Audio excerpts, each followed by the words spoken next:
Kerusuhan di sebuah perusahaan tambang nikel di Morowali, Sulawesi Tengah menyebabkan 2 karyawan tewas.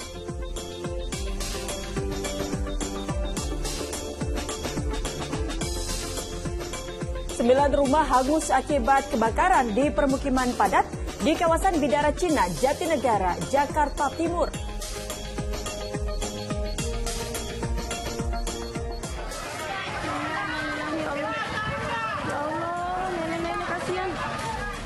Sebuah bus yang membawa rombongan hajatan nikahan terguling dan masuk ke saluran air di Cilincing, Jakarta Utara.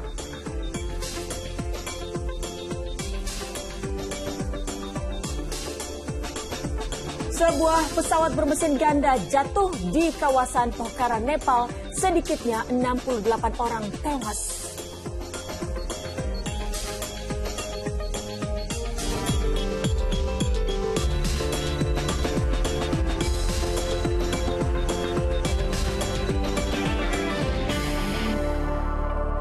Halo, selamat pagi. Senang sekali saya Asra cari Udri Fazak. Jumpa Anda di Fokus Pagi hari ini, hari Senin, is Monday, harus semangat cari uang buat nambah motor. Semangat beraktivitas.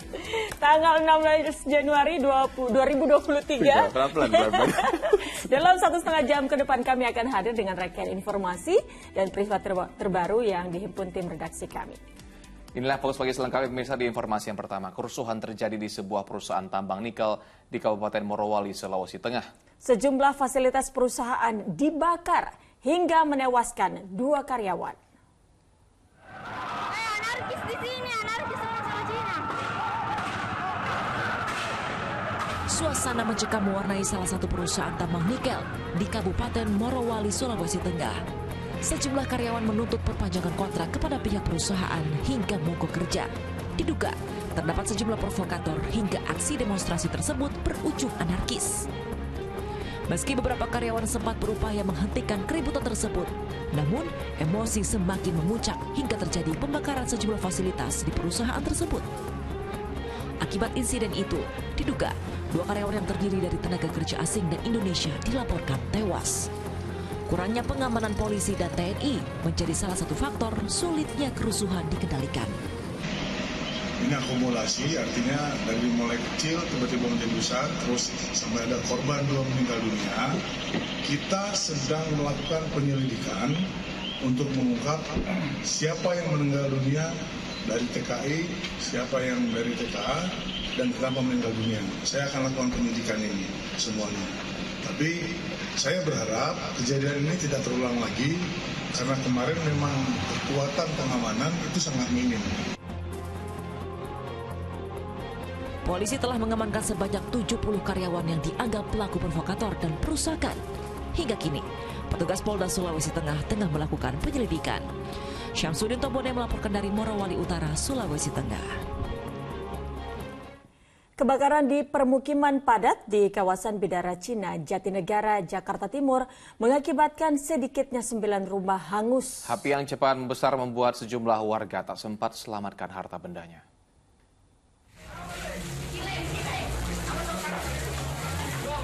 Api yang melalap sejumlah bangunan di permukiman padat penduduk di Jalan Tanjung Lengkong, Bidara Cina, Jatinegara, Jakarta Timur Minggu sore terus membesar. Warga pun panik dan mencoba membantu petugas memadamkan api dengan peralatan seadanya.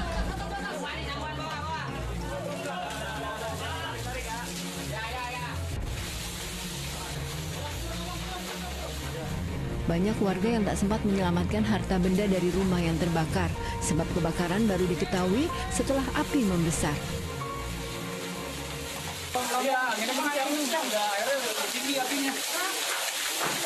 Dari rumah sebelah mana, Pak? Dari rumah sebelah mana? Api hijau tuh. Dari situ awal api dia? Oh, api dari situ. Sedikitnya 9 rumah semi permanen hangus terbakar. Selama proses pemadaman berlangsung, arus lalu lintas di Jalan Otista Raya menuju Kampung Melayu mengalami kemacetan panjang akibat adanya penutupan jalan. Triwibowo melaporkan dari Jakarta. Sebuah sekolah dasar negeri di Polewali, Mandar, Sulawesi Barat terbakar. Sementara di Kutai, Kartanegara, Kalimantan Timur, 2 rumah warga ludes dilalap api. Kamu baru RT 6.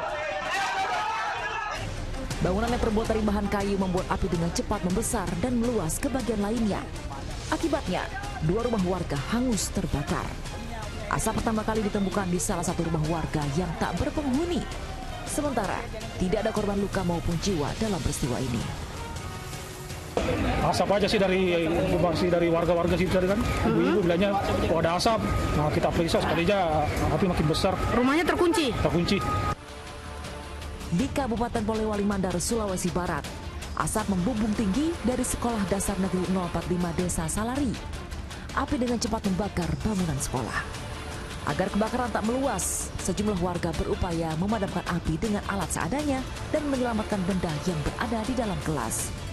Belum diketahui pasti penyebab terjadinya kebakaran yang menghanguskan 3 kelas tersebut.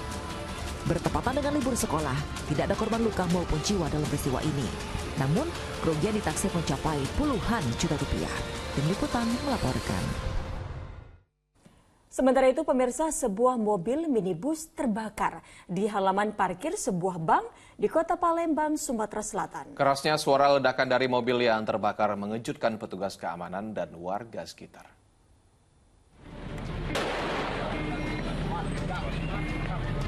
Kerasnya suara ledakan dari mobil minibus yang terbakar mengejutkan petugas keamanan dan warga.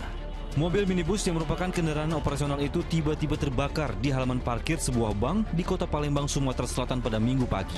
Awal api, Mas, posisi kami jaga di atas. Tiba-tiba ada letupan dari tangki sebelah kanan. Nah, dari mobil sebelah kanan, ban depan belakang itu. Upaya pemadaman dengan alat pemadam api gedung belum berhasil menjinakkan api. Si jago merah akhirnya berhasil dipadamkan tim Dakar yang tiba kemudian. Belum diketahui penyebab pasti kebakaran. Polisi masih memeriksa sejumlah saksi termasuk petugas keamanan dan sopir mobil yang terbakar. Dedi Irwansyah melaporkan dari Kota Palembang, Sumatera Selatan. Diguyur hujan dengan intensitas tinggi, Gunung Semeru di Lumajang, Jawa Timur kembali memuntahkan banjir lahar dingin ke sejumlah aliran sungai. Akibatnya warga satu dusun kesulitan beraktivitas karena harus melewati jalur banjir lahar. Banjir lahar Gunung Semeru kembali menerjang sejumlah aliran sungai. Salah satunya Sungai Regoyo di Desa Jugosari, Lumajang, Jawa Timur pada Minggu sore. Warga terpaksa menunggu debit banjir lahar surut untuk bisa melintas. Karena tak ada jalan lain, sebagian warga nekat melintasi banjir setelah dirasa aman. Sementara untuk anak-anak dan lansia harus digendong oleh warga dan relawan agar bisa menyeberangi sungai. Banjir lahar terjadi setelah kawasan puncak diguyur hujan deras dengan intensitas tinggi. Banjir lahar yang membawa material vulkanis pun membuat warga sekitar was-was karena 2 hari terakhir lava pijar terus keluar dari kawah Gunung Semeru. Pasirian. Dari Pasirian mau ke cari jamu. Terus mau kemana ini? Akan pulang nggak bisa karena banjir. Karena banjir ya. Itu rencananya gimana? Masih nekat atau gimana? Enggak, ditunggu aja nanti kalau udah kecil airnya. Hasil pemantauan petugas dari Pusat Vulkanologi, Mitigasi dan Bencana Geologi atau PVMBG, gunung tertinggi di Pulau Jawa itu telah mengalami 24 kali letusan sejak Minggu siang hingga malam. Selain itu, getaran banjir juga terekam dengan amplitudo 20 mm selama 3.900 detik. Nur Salim melaporkan dari Lumajang, Jawa Timur. Sementara itu, gelombang tinggi di pesisir Laut Selatan menyebabkan abrasi di Pantai Pandansari, Sanden, Bantul, Daerah Istimewa Yogyakarta. Ya, akibat abrasi, akses jalan wisata juga menjadi rusak. Gelombang tinggi di Pantai Pandansari, Sanden, Bantul, Yogyakarta sudah berlangsung dalam beberapa pekan terakhir.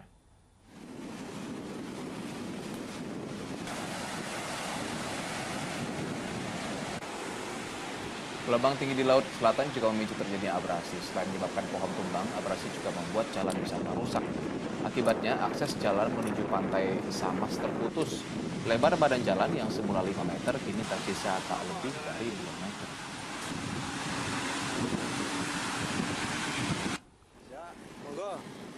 Terutama tanaman pinggir laut untuk perindahannya habis sampai timur Cordoba. Itu jalan itu juga jalan habis juga sampai jalan tembus mau Pantai Samas itu. Hari Minggu, razia parkir liar tetap digelar petugas suku Dinas Perhubungan Jakarta Pusat. Ya, ini akibatnya puluhan pengemudi ojek daring yang parkir di bahu jalan kocar-kacir melihat petugas datang.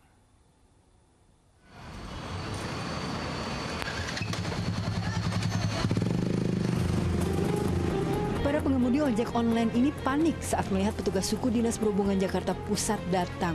Mereka kocar-kacir memacu sepeda motor sebisanya demi terhindar dari razia parkir liar yang digelar petugas.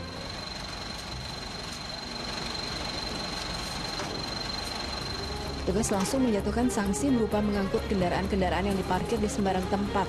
Sepeda motor yang ditinggal parkir di bahu jalan di seberang Mall Atrium Senen ini misalnya. Masih banyak sekali diperlukannya kesadaran kepada para pengemudi roda 2 maupun roda 4, khususnya teman-teman ojol, agar jangan meninggalkan dan memarkirkan kendaraan yang bukan pada tempatnya atau di atas trotoar, sehingga dapat mengganggu kelancaran berlalu lintas. Sedikitnya 5 sepeda motor diangkut petugas ke kantor Sudin Perhubungan Jakarta Pusat Minggu siang. Para pemiliknya bisa mengambil kembali kendaraan mereka setelah membayar sanksi tilang maksimal sebesar Rp250.000. Abdul Haris melaporkan dari Jakarta. Kita beralih ke informasi lain, pemirsa. Diduga dijadikan tempat judi online, sejumlah unit di sebuah apartemen kawasan Cengkareng, Jakarta Barat digerebek. Ini puluhan orang yang diduga operator judi online diamankan. Pria ini tak berkutik saat digerebek aparat Polsek Cengkareng di sebuah unit apartemen di kawasan Cengkareng, Jakarta Barat Minggu siang. Ada berapa orang? 3 orang. Sejumlah orang yang diduga sebagai operator judi online didapati sedang mengoperasikan 4 situs judi online di beberapa komputer. Operator apa? Judi online. Judi online? Iya. Masih di apartemen yang sama, polisi juga menangkap basah beberapa terduga operator judi online di unit lainnya. Judi online? Dan berapa lama kamu di sini? 2,5 bulan. 2,5 bulan. Dari penggerebekan di 7 unit apartemen itu, polisi mengamankan 24 orang yang diduga operator judi online berikut barang bukti komputer yang dijadikan alat server judi. Mereka kemudian digelandang ke kantor polisi untuk menjalani pemeriksaan mendalam. Kami berhasil mengamankan di 7 unit di apartemen City Park dan berhasil mengamankan 24 yang diduga operator judi online. Polisi masih mengembangkan kasus judi online itu guna membongkar pemilik situs judi online tersebut. Jayadi melaporkan dari Jakarta. Ugal-ugalan saat berkendara, 2 pengendara sepeda motor di Banjar, Jawa Barat tewas setelah tertabrak minibus dari arah berlawanan. Sementara di Samarinda, Kalimantan Timur, kecelakaan lalu lintas yang melibatkan 2 sepeda motor membuat 3 orang terluka.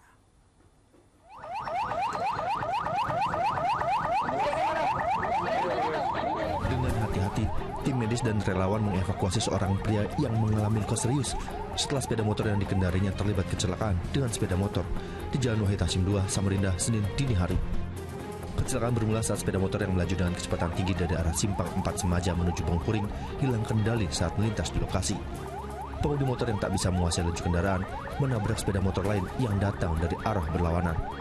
Akibatnya, 3 orang terluka dalam kecelakaan ini. Rankingnya larut ya? Dari arah mana rankingnya? Dari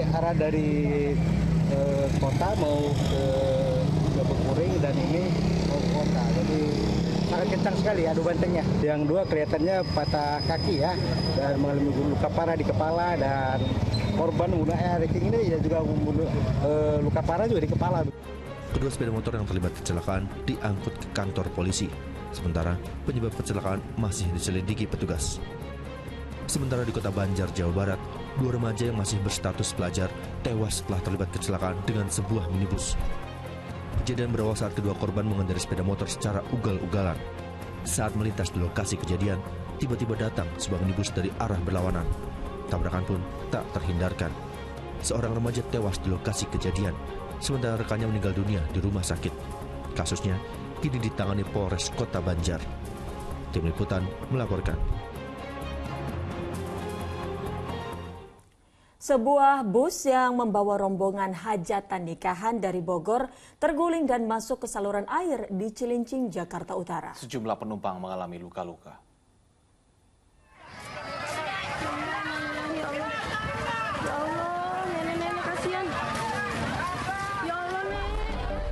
Evakuasi penumpang bus yang mengalami kecelakaan di Cilincing, Jakarta Utara berlangsung dramatis. Evakuasi diwarnai isak tangis korban yang sebagian diantaranya ibu-ibu dan anak-anak. Kecelakaan bermula ketika bus yang tengah terparkir di tanjakan ditinggalkan sopirnya. Tiba-tiba bus mundur dan terguling di saluran air. Dia awalnya di bawah, saya pakai ke atas, maksud saya kan katanya pulangnya mau sore, mau santai. Saya pindah ke atas, maksudnya buat istirahat, di bawah pohon, biar adem. Bukannya mau naikin, kalau mau naikin itu harus ke bawah lagi, turun. Kan nggak kuat naik kalau dinaikin di atas. Tiba-tiba mobil udah diparkir, udah banyak orang yang naik. Udah banyak orang yang naik. Tidak ada korban jiwa dalam kecelakaan ini. Namun sejumlah penumpang terluka dibawa ke rumah warga sekitar untuk mendapatkan pertolongan. Benturan? Kena itu berdarah tadi. Kena kaca apa, Bang? Nggak tahu itu di dalam bis. Polisi masih melakukan pemeriksaan terhadap sopir bus guna mengetahui penyebab pasti kecelakaan. Arofah Supandi melaporkan dari Jakarta. Sementara itu, 2 wanita di Purworejo, Jawa Tengah diduga tercebur ke sungai saat mengendarai sepeda motor hingga menyebabkan salah satunya ditemukan meninggal dunia di saluran irigasi. Di Sumedang, Jawa Barat, seorang anak berusia 10 tahun meninggal dunia dengan kondisi mengenaskan setelah motor yang ditumpangi bersama ibunya mengalami kecelakaan. Dari video amatir warga terlihat kecelakaan di Jalan Raya Legok, Conggeang, tepatnya di underpass proyek Tol Cisumdawu, Kecamatan Paseh, Sumedang, Jawa Barat pada Minggu siang. Seorang wanita terlihat tergeletak di tengah jalan, sementara anak perempuannya dalam kondisi mengenaskan.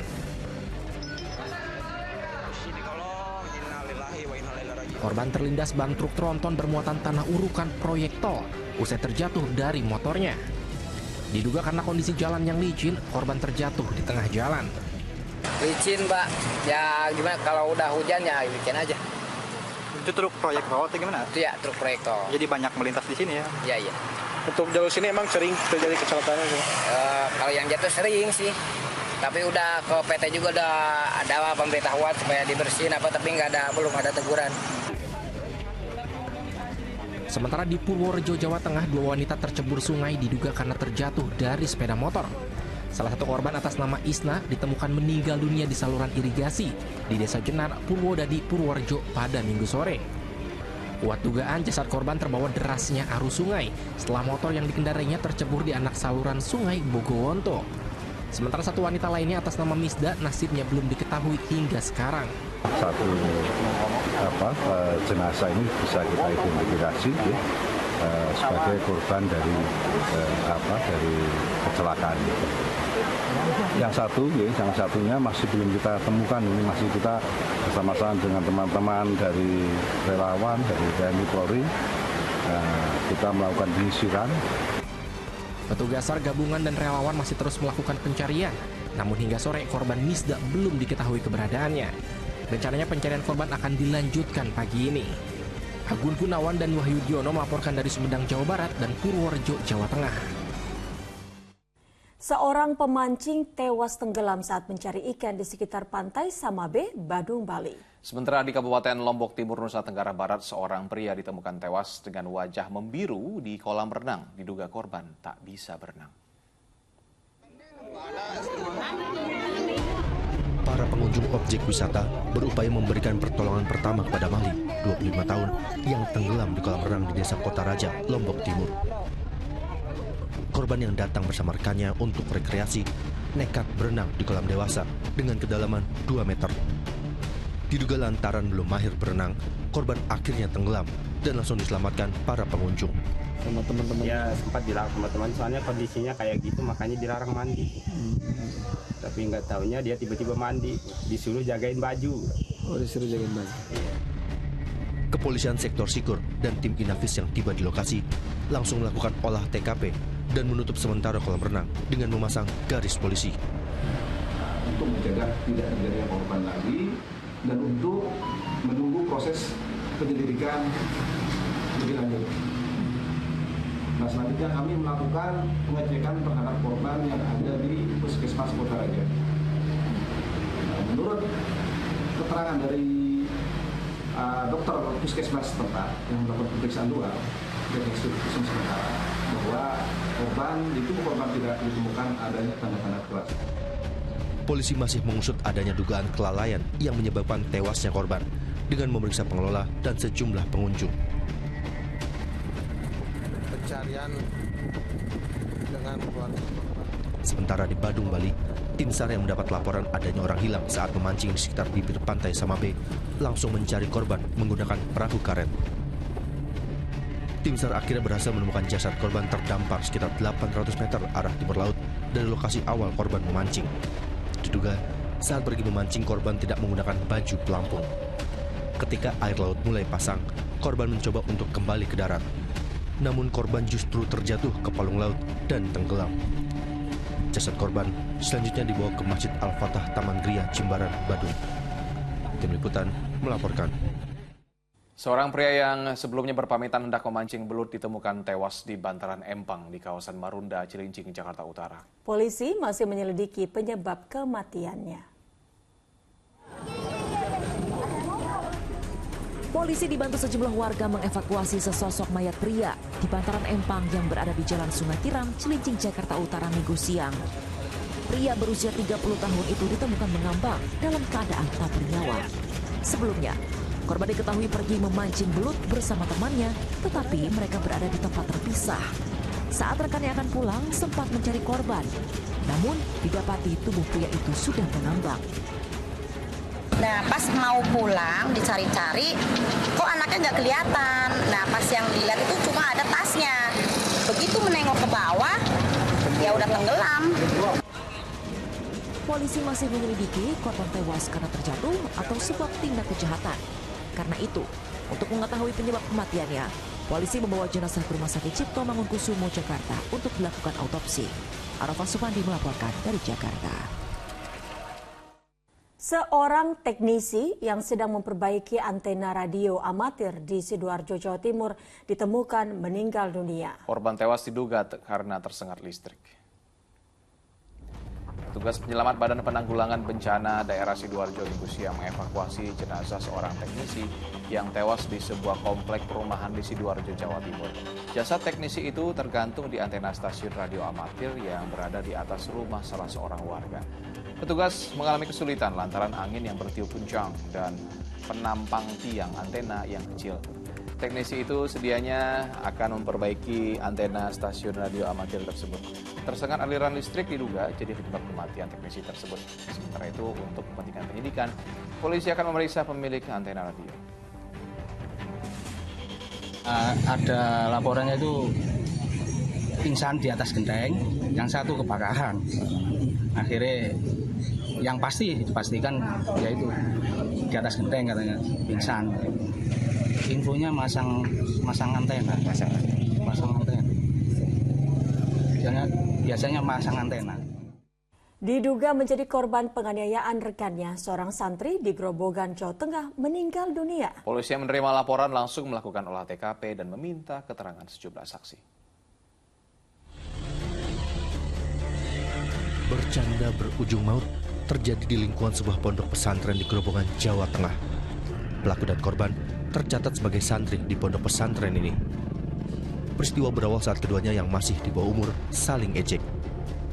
Pelaku yang tersinggung dengan kelakar korban langsung memukul kepala korban hingga sempoyongan dan jatuh pingsan. Pengurus pondok pesantren segera melarikan korban ke puskesmas. Namun saat diperiksa, petugas puskesmas menyatakan korban sudah meninggal dunia. Sekarang masih korban otopsi dulu. Jadi jenazah masih di sana. Kita menunggu semua wali santri bahkan sampai siap-siap di sini untuk ikut mengantarkan jenazah sampai ke rumah. Polisi yang menerima laporan langsung melakukan olah TKP dan meminta keterangan dari sejumlah saksi. Pelaku kemudian dibawa ke Polsek Keradenan untuk diperiksa lebih lanjut. Pondok pesantren sepenuhnya menyerahkan kasus ini kepada pihak berwajib. Arif Nur melaporkan dari Grobogan, Jawa Tengah. Sementara itu, santri yang tewas setelah dianiaya rekannya diotopsi di Rumah Sakit Umum Daerah Purwodadi, Grobogan, Jawa Tengah, Minggu malam. Autopsi dilakukan sebagai tindak lanjut setelah orang tua korban melaporkan kasus ini ke polisi. Selain untuk memastikan penyebab kematian korban, autopsi jenazah korban dilakukan untuk keperluan alat bukti setelah keluarga korban melaporkan kasus ini ke polisi. Hasil keterangan sementara, kasus santri menganiaya rekannya yang berujung kematian berawal dari saling ejek antara keduanya. Adapun untuk penanganan selanjutnya pada hari ini juga sudah kita tindak lanjuti. Jadi bersama tim Inafis Polres Gerobokan dan unit PPA Satreskrim Polres Gerobokan telah dilaksanakan cek maupun olah TKP berikut dengan pemeriksaan awal terhadap para saksi. Dan untuk selanjutnya malam hari ini dilaksanakan autopsi di Rumah Sakit Umum Purwodadi Gerobokan. Kita ke mancanegara, pemirsa. Sebuah pesawat bermesin ganda jatuh Minggu pagi di kawasan Pokhara, Nepal, menewaskan sedikitnya 68 orang. Ya, evakuasi korban berlangsung dramatis lantaran lokasi jatuhnya pesawat di tepi tebing dan dasar jurang. Detik-detik jatuhnya pesawat bermesin ganda milik maskapai Yeti Airlines ini terekam melalui ponsel warga pada Minggu pagi dari lantai atas rumahnya. Pesawat yang mengangkut 68 orang termasuk 15 warga negara asing dan 4 awak ini dalam penerbangan dari Kathmandu menuju Pokhara. Pesawat jatuh di jurang sekitar 1,6 km dari Bandara Internasional Pokhara. Seorang warga melihat jatuhnya pesawat langsung menghubungi petugas damkar dan kepolisian lantaran di lokasi kejadian tampak api disertai kepulan asap membumbung ke udara. पुरै ढलिसकेको थियो हावा अनि एउटा मैले एकजना मेरो पार्टनर साथी हुनुहुन्थ्यो अनि उहाँलाई मैले के भने ओ सर हेर्नु त यो प्लेनले त घरमाथि ल्यायो प्लेन घरमाथि ल्यायो लौ लौ भनेर यसरी हेर्दा त यहाँ आएपछि यस्तो मोडबाट यसरी झ्याम्मा हानेपछि त ब्लास्ट भयो हेर्नुहोस्. Proses evakuasi korban berlangsung dramatis dan cukup lama lantaran pesawat jatuh di sekitar tebing dan jurang. Petugas juga menyisir dasar jurang di mana puing-puing pesawat berserakan guna mencari korban. Hampir seluruh korban tewas ditemukan dalam kondisi mengenaskan dan hangus terbakar, serta langsung dievakuasi ke rumah sakit untuk proses identifikasi.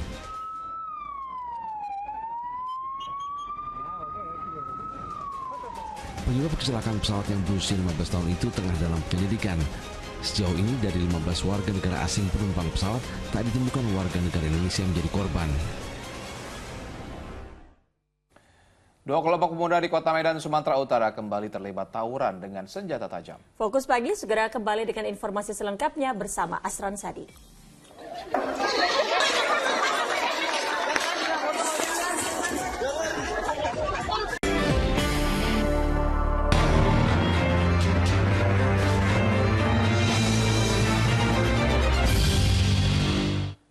Dua kelompok pemuda di Kecamatan Medan Belawan, Kota Medan, Sumatera Utara, Minggu sore terlibat tawuran. Aksi tawuran bermula saat salah satu kelompok menyerang kelompok lain yang tengah menggelar kegiatan kerja bakti bersih-bersih. Dua kelompok pemuda, yakni pemuda Jalan Belanak dengan pemuda Jalan Alu-Alu, Minggu sore kembali terlibat tawuran di kawasan Simpang Jalan Bandeng, Kelurahan Belawan Bahagia, Kecamatan Medan Belawan. Aksi saling serang menggunakan batu dan senjata tajam tak terhindarkan antara dua kelompok pemuda yang saling bertikai. Bahkan lemparan batu menyasar hingga ke rumah warga.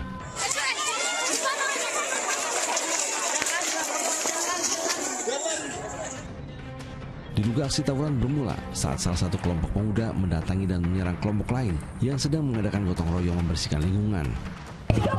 Masyarakat ini gotong royong, termasuk pemuda-pemudanya yang dibuat gotong royong.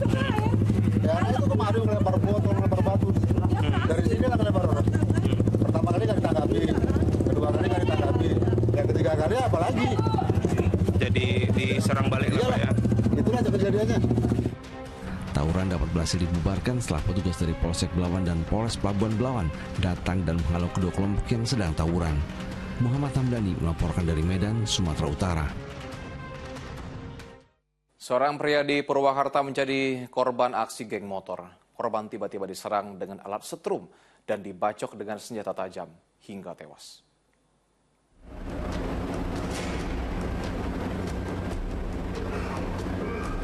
Sejumlah petugas berupaya menyelamatkan nyawa seorang pemuda. Ya, pria berusia 29 tahun itu merupakan korban aksi kelompok geng motor di kawasan Purwakarta, Jawa Barat. Meski sempat dilarikan ke rumah sakit, namun akibat luka bacokan di bagian punggung dan perut, korban kehabisan darah hingga meninggal dunia.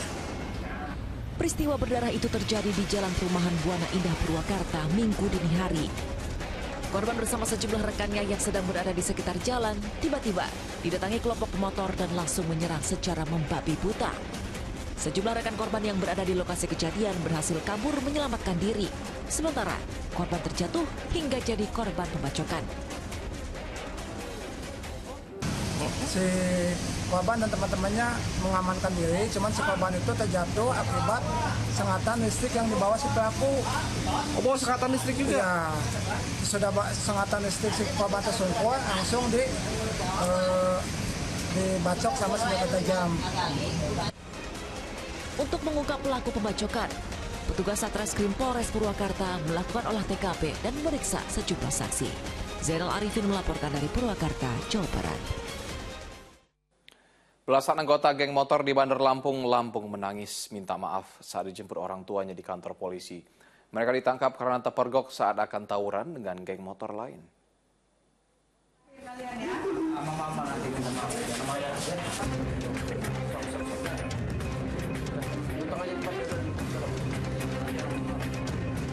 Belasan anggota geng motor menangis dan bersujud meminta maaf kepada orang tuanya yang menjemput mereka di Mapolsek Teluk Betung Selatan, Bandar Lampung pada Minggu pagi. Seorang ibu bahkan pingsan karena tidak menyangka putranya terlibat dalam aksi geng motor.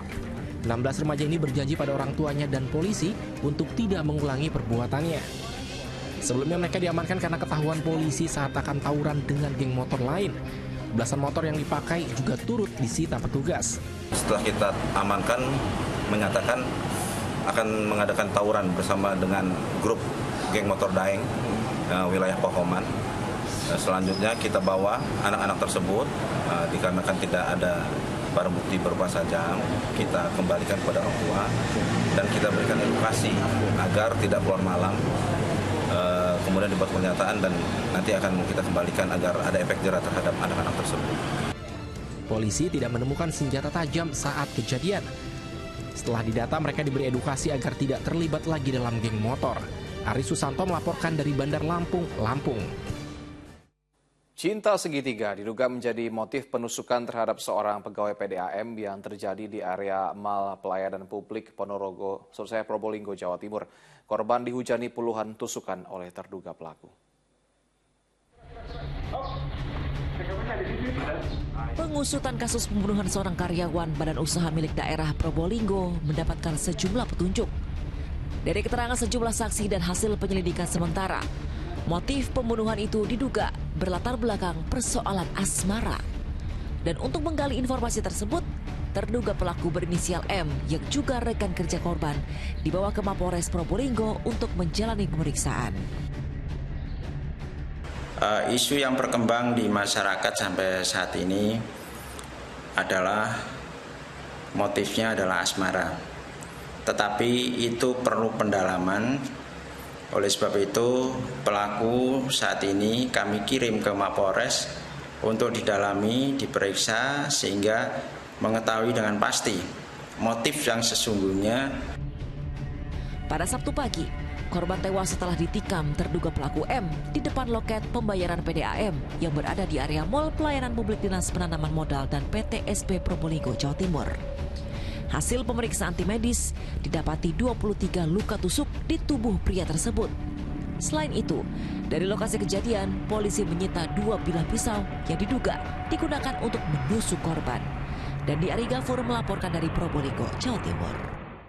Aksi pencurian helm di sebuah toko terekam kamera pengawas yang dilakukan oleh 2 pelaku berboncengan. Pencurian sudah beberapa kali terjadi di lokasi tersebut, namun hingga kini belum ada pelakunya yang berhasil diringkus. Detik-detik pelaku yang menggunakan sepeda motor datang dengan tidak menggunakan helm terekam kamera pengawas. Seperti layaknya pembeli, mereka mencoba masuk toko kemudian keluar lagi. Keduanya bahkan berpura-pura sedang belanja agar tidak dicurigai. Begitu ada kesempatan para pelaku beraksi serta membawa helm yang ada di sepeda motor. Meski pemasangan CCTV untuk alasan keamanan, namun tetap saja ada pelaku yang nekat mencuri. Kalau yang saya di toko ini baru 2 kali. Baru 2 kali. Terekam CCTV juga waktu dulu? Iya, terekam. Bu, kenal gitu sama pelakunya? Pernah lihat nggak, Bu? Enggak tahu. Berarti yang hilangnya itu milik konsumen ya, Bu? Iya, konsumen. 1 berarti. Udah laporan ke polisi, Bu? Sebuah warung kopi di Mataram, Nusa Tenggara Barat digerebek polisi karena diduga dijadikan tempat transaksi narkoba. Dari tangan wanita yang mengelola warung itu disita sejumlah paket sabu-sabu siap edar. Sini disimpan. Hah? Ada di mana? Di mana? Ayo kita tinggal. Langsung. Polisi mengikuti ibu rumah tangga yang diduga terlibat penjualan narkoba saat akan ditunjukkan tempat ia menyembunyikan paket narkoba. Dari tangan tersangka, disita sabu-sabu seberat 5,12 gram serta uang tunai yang diduga hasil penjualan narkoba. Ibu yang simpan di sana, simpan di sana. Yang taruh di keran itu, Ibu. Penangkapan wanita berinisial H itu setelah polisi mendapatkan informasi adanya transaksi jual beli narkoba di sebuah warung di lingkungan Bertais, Mataram, Nusa Tenggara Barat. Tersangka menawarkan narkoba kepada para sopir truk yang singgah di warung kopi yang dikelolanya. Modusnya yang bersangkutan ini selain membuka warung, memperjualbelikan barang atau makanan pokok dalam hal ini, selain itu juga menjual kopi, dan yang bersangkutan menjajakan juga kepada supir-supir wilayah Bertais tersebut. Jadi supir datang ditawarin. Saat diperiksa, tersangka berdalih terlibat bisnis narkoba untuk memenuhi kebutuhan hidup dan biaya pendidikan anaknya. Kini polisi memburu pemasok narkoba untuk tersangka. Yadi Sulhi melaporkan dari Mataram, Nusa Tenggara Barat. Seorang ibu rumah tangga di Bandar Lampung ditangkap polisi karena mengedarkan narkoba. Dari penggeledahan di rumahnya, polisi menyita puluhan bungkus sabu-sabu siap edar. Rosdiana tak menyangka bila petugas kepolisian menggerebek kediamannya. Kedatangan petugas ke rumah wanita berusia 29 tahun di Kelurahan Kangkung, Bandar Lampung ini untuk mencari narkoba yang ia simpan di dalam rumah. Saya cari ya, cari bener ya, kalau kamu ngaku ya. Di mana barangnya? Cari aja. Tersangka sempat berdalih bila ia tidak memiliki barang haram tersebut. Namun, ia tak berkutik saat petugas menemukan puluhan bungkus sabu-sabu di atas lemari pakaian. Plastik hitam ya? Yang benar. Mana ini? Kamu lihat ini. Rosdiana pun akhirnya mengakui perbuatannya. Ia mengaku menjual sabu-sabu sejak 3 bulan lalu. Ia berdalih mengedarkan narkoba untuk memenuhi kebutuhan ekonomi keluarga. Berawal dari informasi warga, didapat ada ibu rumah tangga yang melakukan transaksi narkoba jenis sabu-sabu. Dari hasil penyelidikan tersebut, anggota kami, Polsek Teluk Betung Selatan, Polresta Bandar Lampung, melakukan penangkapan terhadap yang diduga ibu yang melakukan transaksi narkoba. Sehingga setelah diambil keterangan, didapati ada 24 klip plastik jenis sabu-sabu. Polisi menduga suami Rosdiana turut terlibat penjualan narkoba. Atas perbuatannya, Rosdiana terpaksa harus hidup terpisah untuk sementara waktu dengan 2 anaknya karena menjalani penahanan. Akibat perbuatannya, tersangka terancam hukuman 20 tahun penjara. Adi Susanto melaporkan dari Bandar Lampung, Lampung. Pemirsa, ada saja ulah pencuri di sebuah kampung di Kota Padang, Sumatera Barat. Sejumlah barang curian seperti laptop dan ponsel dibuang ke dalam sumur setelah tahu aksinya terekam CCTV dan tersebar. Dengan santainya, seorang wanita berkerudung ini datang ke kampus untuk mencuri. Saat kondisi lengang, tangannya menggondol sebuah tas yang berisi barang elektronik. Ia tak menyangka aksinya viral di media sosial hingga membuang barang curiannya ke sumur sebuah musola. Petugas menemukan laptop, sejumlah ponsel dan kartu ATM di dalam sumur. Wanita tersebut berbelit saat rumahnya digeledah polisi untuk mencari barang curian lain. Modusnya untuk masuk ke kampus ini seakan-akan melihatkan dia seperti seorang mahasiswa. Karena dia ada membawa map, kayak mau orang ada mengurus skripsi. Belum diketahui pasti motif membuang hasil curian dalam sumur. Polisi juga akan memeriksa kejiwaan pelaku. Ia dijerat pasal 363 KUHP tentang pencurian dengan ancaman di atas 5 tahun penjara. Sri Purnama melaporkan dari Kota Padang, Sumatera Barat. Buntut bentrokan maut terkait sengketa lahan di Mamuju Tengah yang menyebabkan seorang tewas membuat lokasi tersebut kini dijaga ketat aparat keamanan. Fokus Pagi segera kembali bersama Utri Faza sesaat lagi.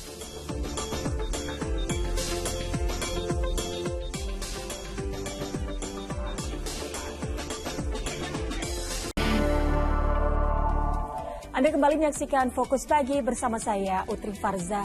Pemirsa, kerusuhan terjadi di sebuah perusahaan tambang nikel di Kabupaten Morowali, Sulawesi Tengah. Sejumlah fasilitas perusahaan dibakar hingga menewaskan 2 karyawan.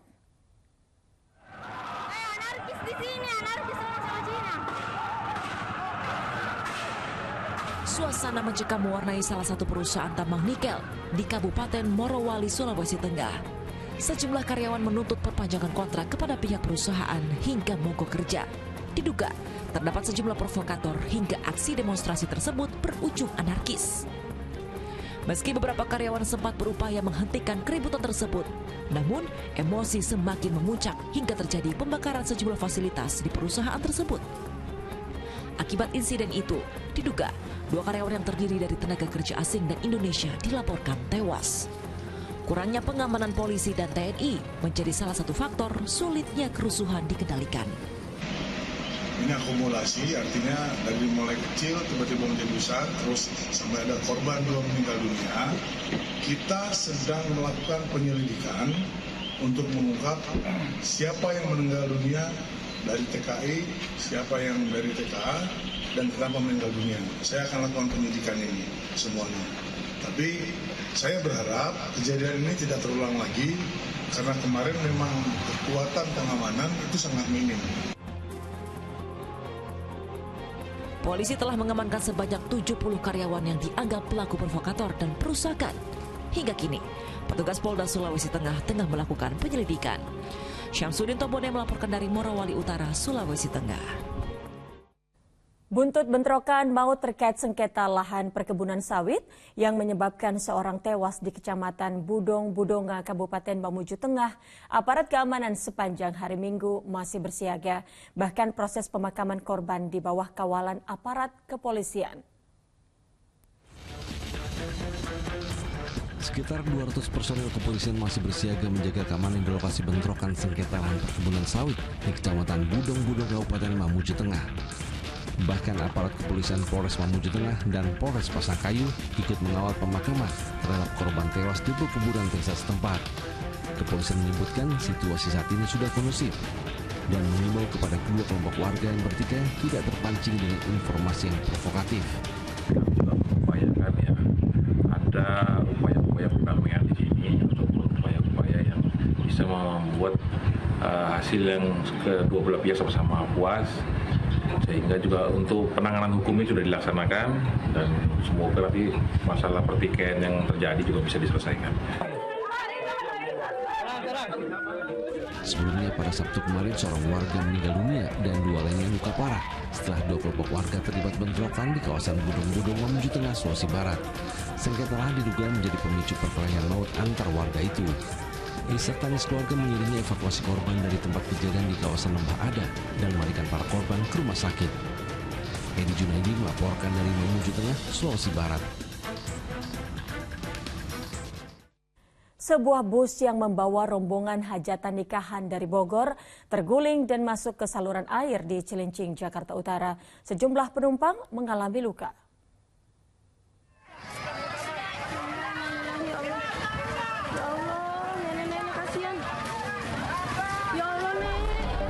Evakuasi penumpang bus yang mengalami kecelakaan di Cilincing, Jakarta Utara berlangsung dramatis. Evakuasi diwarnai isak tangis korban yang sebagian diantaranya ibu-ibu dan anak-anak. Kecelakaan bermula ketika bus yang tengah terparkir di tanjakan ditinggalkan sopirnya. Tiba-tiba bus mundur dan terguling di saluran air. Tadi kan awalnya di bawah, saya pakai ke atas, maksud saya kan katanya pulangnya mau sore, mau santai. Saya pindah ke atas, maksudnya buat istirahat, di bawah pohon, biar adem. Bukannya mau naikin, kalau mau naikin itu harus ke bawah lagi, turun. Kan nggak kuat naik kalau dinaikin di atas. Tiba-tiba mobil udah diparkir, udah banyak orang yang naik. Udah banyak orang yang naik. Gitu. Tidak ada korban jiwa dalam kecelakaan ini. Namun sejumlah penumpang terluka dibawa ke rumah warga sekitar untuk mendapatkan pertolongan. Benturan? Kena itu berdarah tadi. Kena kaca apa? Gak tahu itu di dalam bis. Polisi masih melakukan pemeriksaan terhadap sopir bus guna mengetahui penyebab pasti kecelakaan. Arafah Supandi melaporkan dari Jakarta. Diduga hanyut saat mandi, seorang nenek tewas tersangkut di antara batu sungai. Saat ditemukan, tak ada identitas yang melekat pada tubuh korban.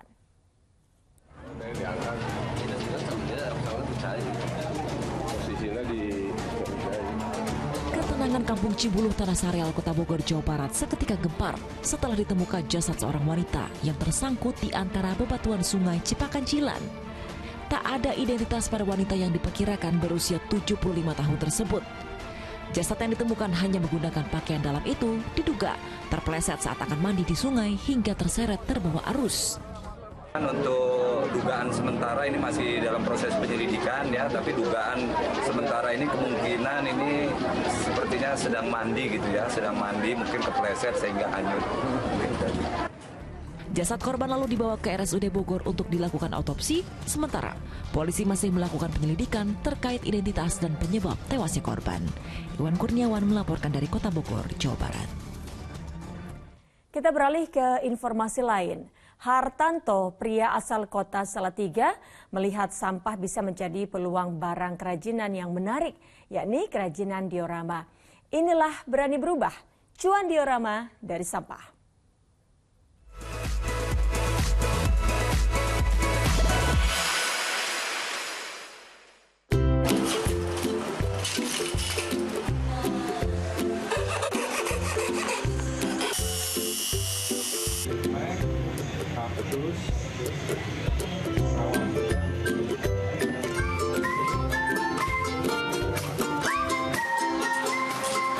Saya punya inspirasi itu karena dari kecil kan suka barang-barang mini sebetulnya.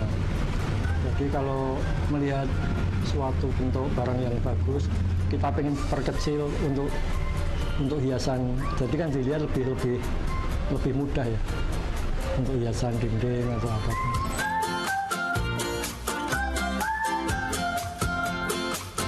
Saya tertarik itu karena memang sayang melihat sampah di mana-mana, daripada mengotori tempat, kita manfaatkan untuk mendukung diorama dan sama juga bisa menambah nilai jual, menambah ekonomi berarti.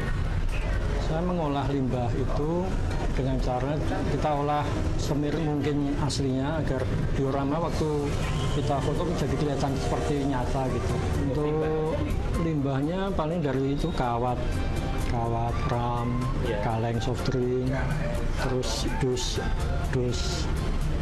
dus bekas bisa. Diorama sebenarnya dari 500 hingga nanti tingkat kesulitannya seperti apa.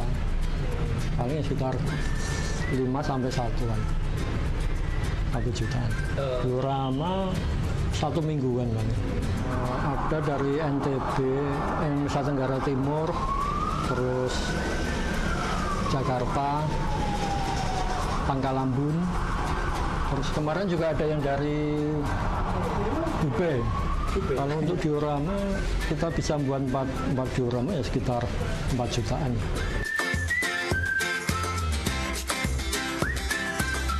Saya itu secara pribadi ingin bernostalgia. Karena apa? Sekarang di kota-kota maupun di desa itu kita jarang menemui tempat-tempat masa kecil saya seperti dulu. Contohnya rumah seperti ini. Untuk menjadikan suatu karya yang lebih bernilai, terus belajar, terus mencoba dan berani berubah.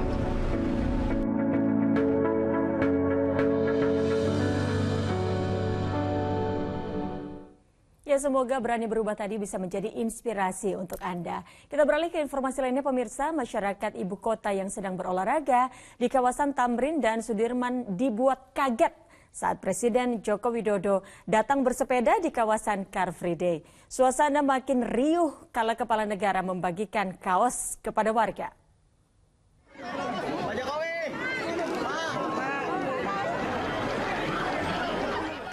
Presiden Joko Widodo yang bersepeda dari istana ke kawasan Jalan Tamrin Minggu pagi menghebohkan warga.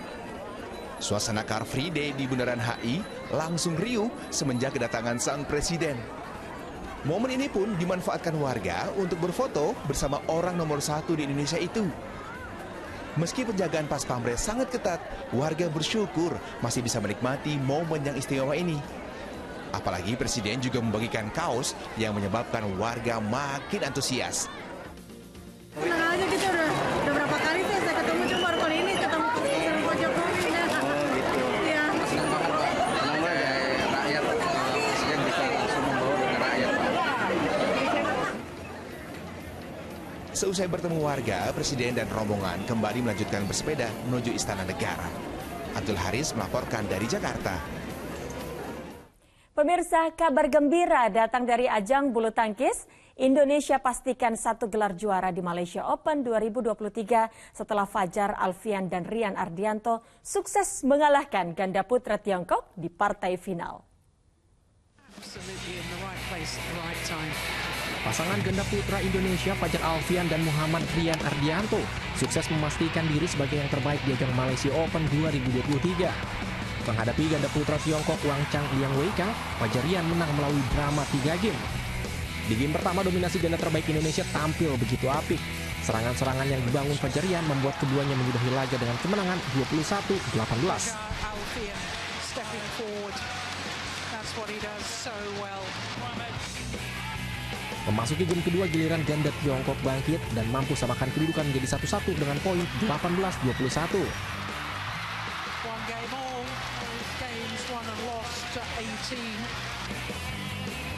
Pada game penentu, dua pasangan asal SGS dan Jaya Raya ini kembali ke permainan terbaiknya.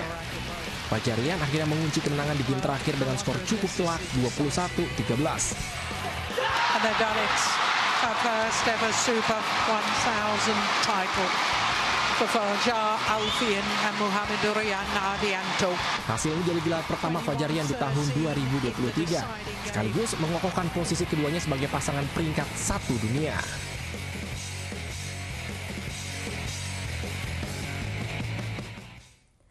Menteri BUMN Erick Thohir resmi mendaftar sebagai bakal calon Ketua Umum PSSI periode 2023-2027. Fokus Pagi segera kembali dengan informasi selengkapnya. Anda kembali menyaksikan Fokus Pagi bersama saya Utri Farza. Dan saya Asran Syarif. Pemirsa, Menteri BUMN Erick Thohir resmi mendaftar sebagai bakal calon Ketua Umum PSSI periode 2023-2027. Sementara Ketum PSSI Muhammad Iryawan memutuskan tidak akan maju lagi dalam KLB PSSI yang akan digelar 23 Februari mendatang.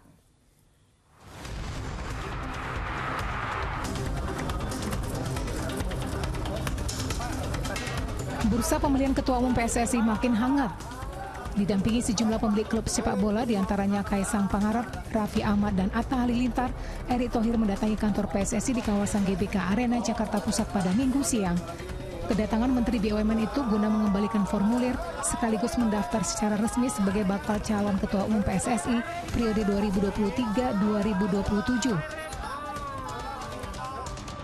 Erick Thohir maju setelah berbagai dukungan mengalir agar dirinya memimpin dan membenahi persepakbolaan Indonesia. Sudah banyak teori dalam perbaikan sepak bola Indonesia.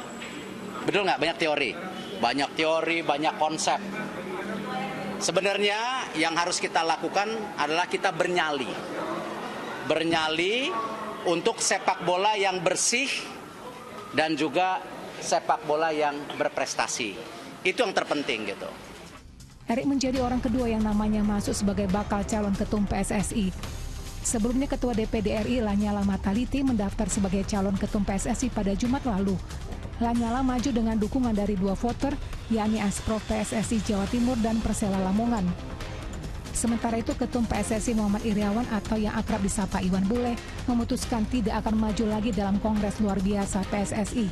Setelah saya menimbang, merenung dan istiqoroh, maka saya putuskan pada Kongres Luar Biasa nanti saya tidak akan mencalonkan lagi. Kongres Luar Biasa PSSI untuk pemilihan anggota baru Komite Eksekutif PSSI termasuk Ketua Umum akan digelar 16 Februari 2023 mendatang. Tim Liputan melaporkan. Sementara itu, mantan Sekretaris Jenderal PSSI Ratu Tisha resmi terjun ke bursa calon wakil Ketua Umum PSSI periode 2023-2027. Ratu Tisha mengaku siap untuk kembali mengabdi di sepak bola tanah air. Wanita berusia 37 tahun ini hadir langsung mengembalikan formulir kesediaan di kantor PSSI di GBK Arena Jakarta Minggu siang. Tisha hadir dengan didampingi sejumlah voters yang mendeklarasikan dukungan baginya untuk naik ke kursi Wakil Ketua Umum PSSI. Tisha merupakan perempuan pertama yang menduduki posisi Sekjen PSSI, yakni pada tahun 2017. Saat itu ia dipilih langsung oleh Ketua Umum PSSI Edi Rahmayadi sebelum akhirnya memutuskan mundur dari jabatannya pada April 2020. Selayaknya ini adalah hal yang selama kurang lebih 20 tahun saya tekuni. Bagi saya sepak bola itu suatu pengabdian. Mungkin ini sedikit momen haru juga untuk saya sendiri ketika memutuskan untuk mengabdi dan bekerja di bidang yang akan selalu saya cintai, yaitu sepak bola. Dari pekan ke-18 dari BRI Liga 1, Persija Jakarta berhasil meraih kemenangan dramatis saat menjamu Bali United. 2 gol di penghujung laga mengantarkan Macan Kemayoran menang 3-2 sekaligus menembus posisi 3 klasemen sementara. Menjamu Bali United pada pekan ke-18 BRI Liga 1 di Stadion Patriot Candrabaga Bekasi Minggu sore, Persija Jakarta mampu unggul cepat di menit ke-10.